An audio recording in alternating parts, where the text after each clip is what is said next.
Hello, these are my talking hands. Here is my floating voice, and in front of me is this hunk of black synth called the Studiologic Sledge. It's nothing new, but I wanted to talk about it today because I happen to really like it, even though I think a lot of people don't. So why is that? And why is it still one of my favorite synths for sound design?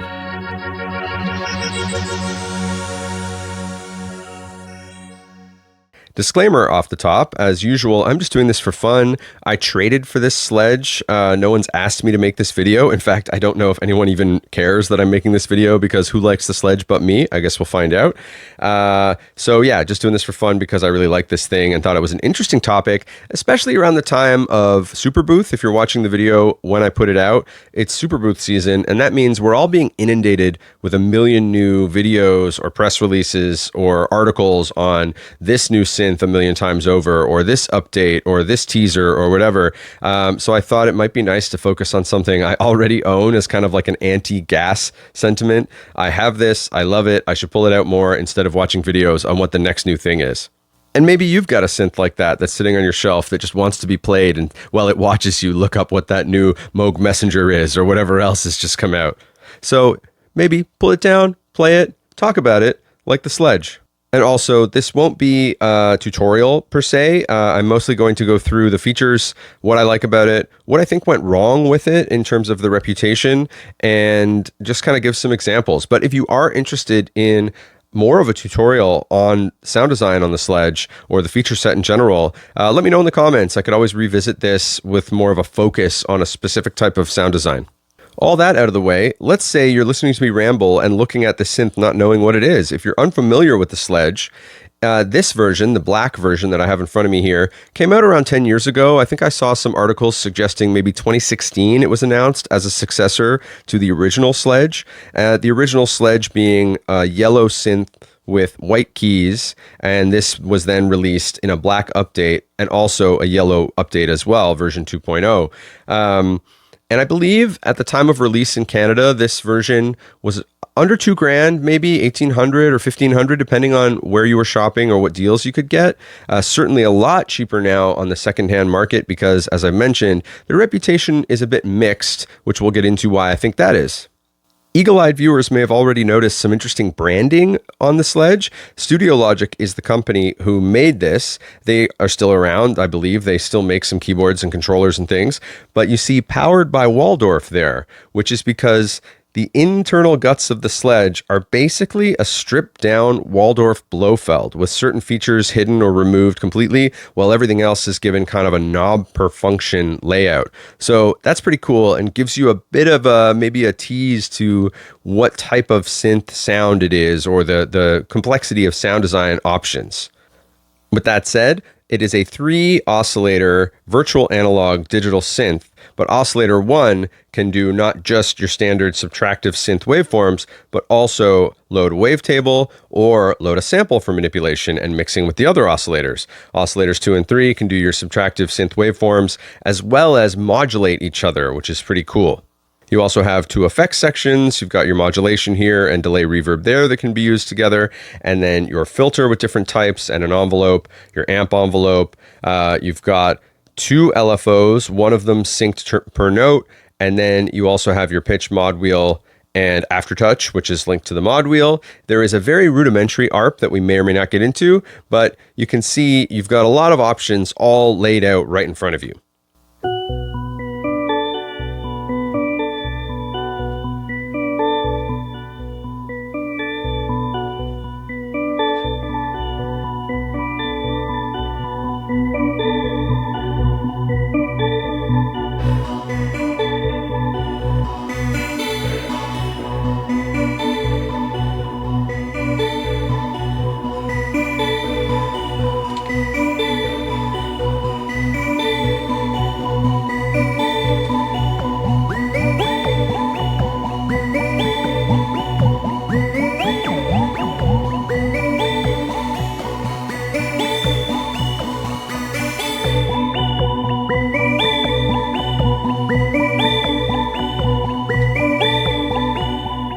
Upgrades from the original version include triple the polyphony, which is great. The original was 8 voice polyphony, which is not bad, but as a digital synth, why not give us more? So this version and the yellow version 2.0 have 24 voice polyphony, which is pretty great. This version, at least as well, has this black fatar or fader. Let's go with fatar.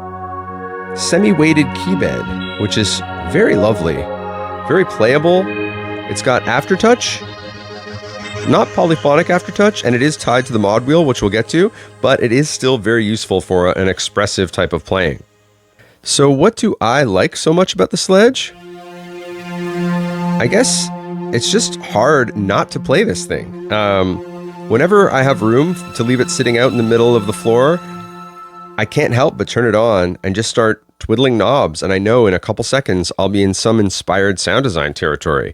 As I've said, the panel is just so conveniently and intuitively laid out, it's hard not to want to just start grabbing at it. And if the joke about, say, a Roland Boutique or a Korg Volca is that you need tweezers to use them, you almost have the opposite here. I feel like I need those like claw grabbers for old people to get their canned goods off the shelf, because everything is so spread out and so big and far away. But that also means it's very, very intuitive. In fact, I have a Boutique here for contrast. Here's the SE02, and you can see, you know, this guy, the amount of stuff they cram into a panel that's about a quarter the size of the Sledge is pretty crazy. I mean, this is a great sounding synth, but just in terms of ease of reading, first of all, and tactile grabbing of knobs, this just feels so good. In fact, as I mentioned off the top, I traded something for the Sledge. So what was it? It was a Waldorf Blofeld. Specifically, I had the 49 key version of that synth, which I did love in terms of the size and the sounds and the capabilities, but I just couldn't get on with the UI. I found, even though it had a bigger screen, it still only had a very limited amount of controls, and I didn't trust the build quality of the encoders. I really loved the 16-part multi-tembrality and all the ways you could use that, but I found setting it up was so fiddly, to me at least. I know a lot of people love that synth, but I just couldn't get on with it. And when I found someone who wanted to trade their Sledge, so they were willing to sacrifice the knob per function layout to get more sonic power, and I was willing to let go of the multi-tembrality to get more of a convenient UI. So it worked for both of us, and I'm still really happy that I made that trade.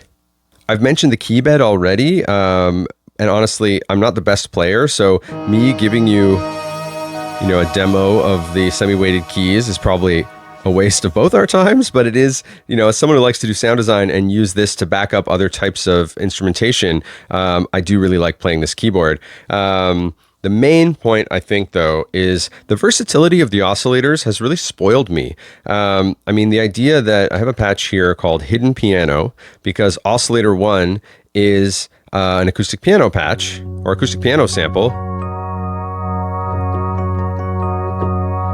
And then the other two oscillators are subtractive waveforms, and you can blend them. So if I turn off oscillators 2 and 3 and just leave oscillator 1 on in the mixer there, I'll just play, standard, my usual F sharp major chord.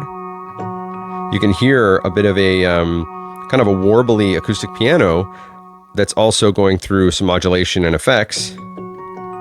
And then when I add in oscillators 2 and 3, actually let's mute oscillator 1 just so you get, we've got subtractive synth here with some warble on the aftertouch that is being blended underneath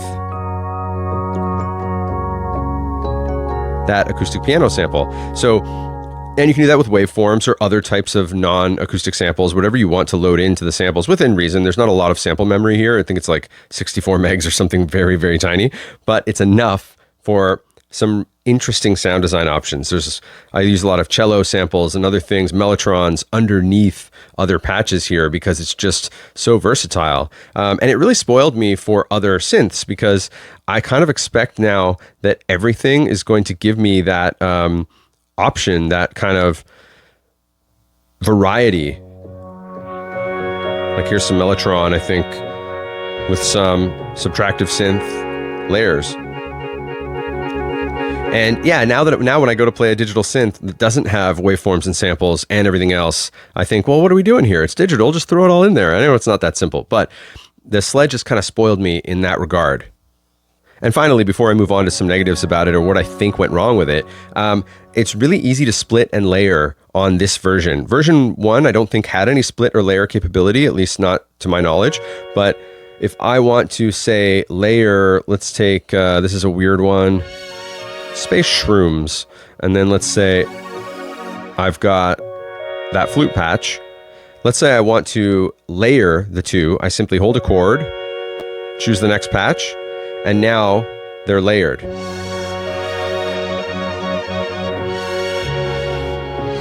So you can tell already, hopefully, the sound design implementation there, or implications there, there's a lot of ease of use there to mix and match and merge sounds. Now, if I wanted to split the keyboard, let's say I had a bass I liked. Let's go to one of the presets that came with it called Plastic. Let's say I just hold this middle C there, and now I choose my hidden piano. Now on this side, I've got that kind of gnarly synth bass, and then up here, I've got my piano. Now, you've all heard a split keyboard before. I'm not trying to say this is the first time it's been done, but it is a bonus to me that it's so easy to do on the Sledge, and you can save those splits and layers as separate presets as well, and you have 999 presets, and the presets, speaking of them, are very well organized. I'm not sure if you'll be able to see in the tiny screen and the way I've had to use a wide angle lens to fit this massive synth in frame, but you can select a category for each synth preset as well. So this one is keys, but the Plastic patch was bass. So if I wanted to just scroll through all the bass patches, I can easily do that and not have to go through 900 presets. I can select a category and choose which ones. You can also do it by the number pad here, like I've been doing. I remember certain numbers. So there's our hidden piano again. And there are other ways to navigate the presets as well. There's a quick navigation one where you can set a bank of 10 here to just hit one button and move through, and the up and down obviously as well. In fact, that's really the only thing you need the pad and menu for over there. Aside from setting up the rudimentary ARP or some MIDI things, you really never have to use the menu, which is great.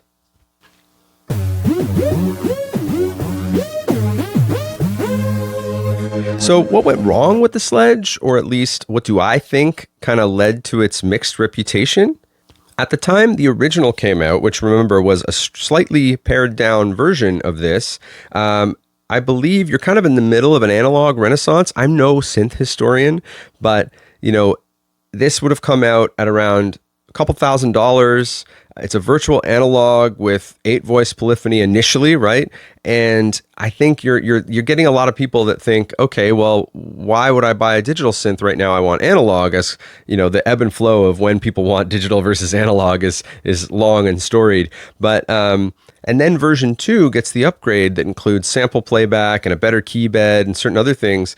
And I don't know that it was maybe as well communicated or as understood. I still get people to this day when I talk about the Sledge that don't understand that it has sample capability in the oscillator 1 for playing back user samples. And other people had issues maybe with the first version having a lower output, which was fixed, and the key bed is better. So I think there was some stuff addressed in the second version, which was maybe missed by a lot of people. And also the fact that you have to address stuff in a second version is always a little bit of a bad taste for some people, myself included. I've avoided some companies because they release a version 2 of a flagship item so quickly after a version 1 and there's no upgrade path. And I think, okay, well, I'm going to stay away from them for a while to see how this all shakes out. I mean, I've also addressed it a couple times as kind of a joke, but this thing is huge. Like, I had to buy a different case. It doesn't fit in any of my keyboard cases that I use for all my other synths because the depth of this thing, the panel, is so big.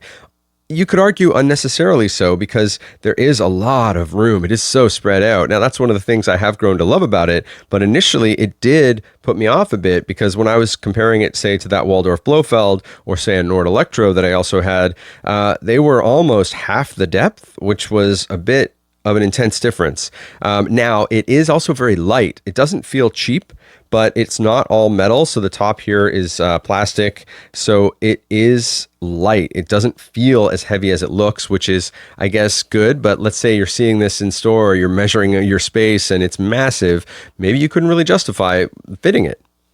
A big thing also that contributed to its mixed reputation, I think, is a lot of people seem to have either first or secondhand reports of bugginess with their synth or the firmware or whatever. And I don't know that they always felt the company was supporting this product very well, which can leave a bad taste in your mouth. Now, I've had the opposite experience with this particular unit. Like I said, I got it secondhand in a trade, no warranty, no whatever. There was a firmware issue where I couldn't necessarily play samples all the time, and that was because there's a certain firmware license you need in there for sample playback, blah blah blah. It comes from kind of the Blofeld side of things, I believe, and mine wasn't working. So I got in touch with Studiologic as someone just emailing out of the blue with a secondhand unit, and they sorted me out, no problem. I've never had anything else. I've had this synth now for a couple of years, never had an issue with it to this day beyond that, and they supported me wonderfully. So I can only give firsthand positive reaction to the company's support and any bugs that I may have encountered.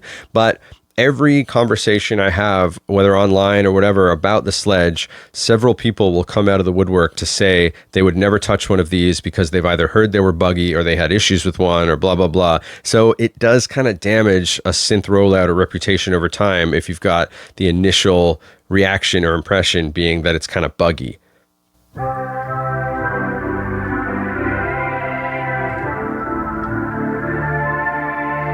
What about me? Do I have any things I wished were different about it, or little gripes here and there? Of course, it's not perfect. Nothing is. But for me, at least, the pros greatly outweigh the cons. Some of the simple cons are, in that pad you heard the aftertouch creates a warble, like I like to do on most of them. And the aftertouch, as I mentioned earlier, is tied to the mod wheel. So mod wheel is the same as the aftertouch, and you set your modulation up there, LFO1, LFO2, wheel. And do I wish I had the aftertouch as a separate mod source or the mod wheel as a separate source from the aftertouch? 1,000%. But do I still like that I have it at all? Yes. And it is very expressive, and you have two options of how you would access it, I guess, is the way of looking at it. So that's a bit of a limitation, maybe less of a gripe and more of a limitation. Let's see. Another one, if I go to an initialized patch here to show you, the sweep of the wavetable pot or the sample selection pot, I find a little tricky. So we're on a simple init patch here. I'll set it to wavetable. And now, as I scroll through these PPG waves, you have to be really careful. Like I just skipped 4 and went to 5 by accident there. Now I'm on 7 instead of 6. So the sweep of the pot, you have to be very specific, which only really matters in sound design because you're not doing that live on the fly very often. It is the same for samples though. So if I'm now in sample playback, I've got my acoustic piano here. So now I'm on clavinet, but I skipped a couple there. There's Whirly, Mellotron. So like the sweep of the pot I find a little tricky to nail, but like I said, you're not doing that very often, only in sound design, and so it's a moment of frustration to access a pretty powerful sub feature. I guess the only other thing I would mention in terms of a con or a limitation is, to me, there can be some noise coming from the delay, which is not uncommon, but it's not the type of noise I think you would expect. Let me pick something. So this is Hollow Flutes, I've called it. It's got some delay on it, and let's say we want to change that delay time. I wonder if you can hear that clicking. So where a lot of delays are noisy, say, or lo-fi, this one is a digital delay that seems to have some artifacting or clicking if you change the delay time while it's playing. Now, depending on the patch or whatever, it can actually sound kind of cool. Maybe I'm just getting older and glitchier in my old age, which I like. But initially, I was a bit thrown by the fact that the time knob on the delay was so noisy, because sometimes you just want to crank the delay time or whatever. But if you touch it while it's not playing, there's nothing to worry about. It's not going to glitch on you while there's no sound on. So I had to get used to that a little bit. And it's kind of a nitpick, a quibble, I should say. It's just an artifact of a digital delay. I've had some that do that in pedal form as well, and I've had others that don't. It just seems to be the way it's implemented, but it is what it is. So that's kind of the closest I can get to maybe like a quibble.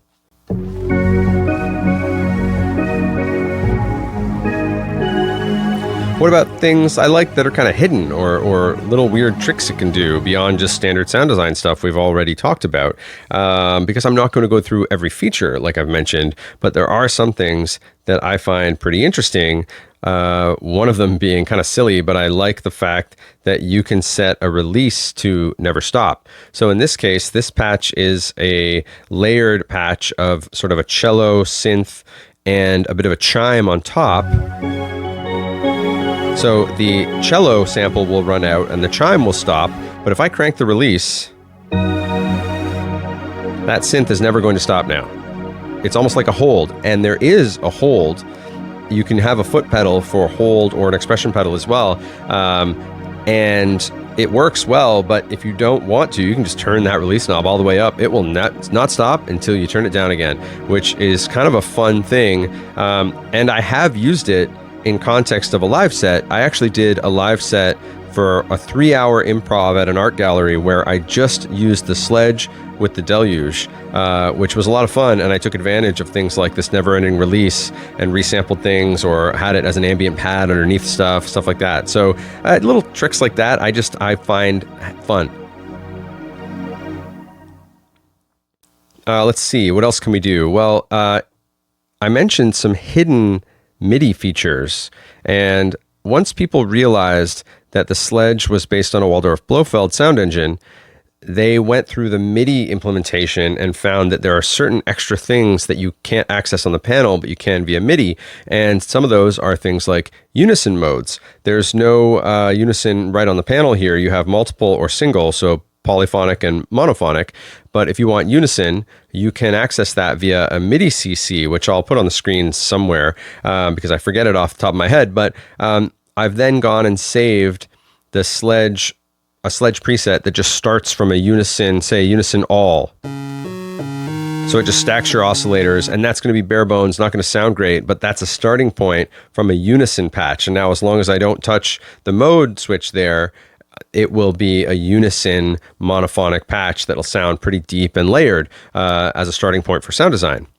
Same thing with filters. The filters that you have access to here, you have your bandpass, high pass, low pass, and then you have your 24 dB or 12 dB slopes. But in MIDI, you can get all kinds of different PPG filters like comb plus, comb minus, let's see. And again, it's not going to be the greatest example because it's just a starting point, but I've saved presets with all those. There's our comb minus, and then you have PPG VCF, and then I've got notch, so 12 dB notch filter. Then I did 24 dB notch filter. So these are all accessible via MIDI, and then you can save presets with them. And I could go further, and I could have saved presets with notch filter and a unison, and now you have a million permutations of the same starting points. But I didn't do that. I did end up creating, let's say that notch filter led to sound design, as a lot of this stuff does on the Sledge. So this is a pad I call Notchy. It's in the atmosphere category of presets. So there you go. So just playing around with different features unlocks new sound design ideas really easily, which is pretty fun. So again, these are things that I like about it. I've expressed what I think other people may have not liked about it, but I do find that more and more people are coming around to it. When I see one of these listed, there usually does result in some kind of conversation around, oh, someone should pick that up, it's a great synth. And there are people who come out and say, well, I heard this and that about the firmware, but there are more of us out there now that can dispel that because we've had a great long run with our versions of it and can say how powerful we find these. So, I've gigged with this a couple times, and I definitely would again and again, and I do sound design with it, and I really should use it more on some recordings as well because it's great for that. But this is all a long-winded love letter to a synth that I really appreciate that I don't know if a lot of people do. And like I said, I'm just trying to look at things I own so I don't look at things I don't own yet. But let me know what you think of the Sledge. If there are features of it that you'd like to hear more about, or maybe some start from scratch sound design type things like I've done with other units, and we can go from there. But I just really love this thing, so I'm going to play around a bit as we end this video. So thanks for sticking around. More Bay Mud to come.